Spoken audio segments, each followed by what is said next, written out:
Ce n'est pas le courage et l'audace qui ont manqué de la part de nos chefs d'État à rompre avec les accords et conventions esclavagistes et de servitude qui empêchent tout décollage socio-économique de notre continent, mais plutôt la solidarité et la fidélité du peuple africain à accompagner les chefs d'État dans leurs différentes audaces.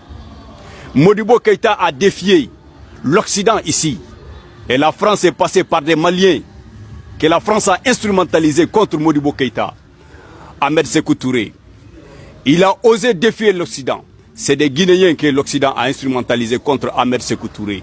Lorsque Thomas Sankara a défié l'Occident, ce ne sont pas des Occidentaux qui sont partis tuer Thomas Sankara. C'est des Burkinabés que l'Occident a instrumentalisé contre Thomas Sankara. Dadis Camara a défié l'Occident ici. La suite est connue. C'est des Guinéens que l'Occident a instrumentalisé contre Dadis Camara. Laurent Gbagbo, lorsqu'il a défié l'Occident, l'Occident lui a bombardé avec la bénédiction de certains Ivoiriens. Mohamed Kadhafi, qui a transformé la Libye de désert en Eldorado lorsqu'il a défié l'Occident. Il y a des chefs d'État, même africains, qui ont mobilisé leurs troupes pour partir aider l'Occident à bombarder et à tuer Mohamed Kadhafi ici. ATT, lorsque ATT a défié l'Occident, Nicolas Sarkozy ici, tout le monde connaît la suite. Aujourd'hui, Assimi, quand nous, nos chefs d'État défient l'Occident, on les applaudit, on est très contents, on est fiers d'eux. Mais quand l'Occident se lève contre eux, c'est nous-mêmes que l'Occident utilise contre nos chefs d'État parce qu'on a un peuple qui n'a pratiquement pas compris. Ou bien c'est une partie de l'armée que l'Occident instrumentalise contre nos chefs d'État parce que l'armée également n'a pratiquement rien compris.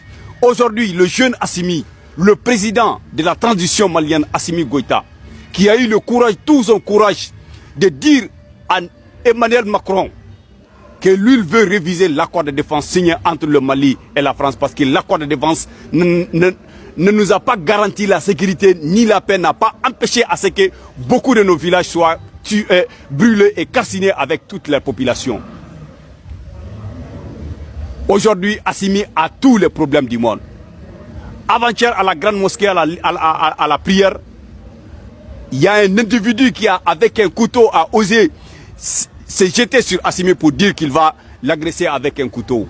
Nous, le mouvement Tami, on a conclu, quand tu vois un individu vouloir attaquer un président de transition militaire avec un couteau, cela veut dire qu'il y a une puissance derrière ce jeune qui le soutient. Et pour nous, la puissance qui est derrière ce jeune et tous les autres complices, c'est bien la France.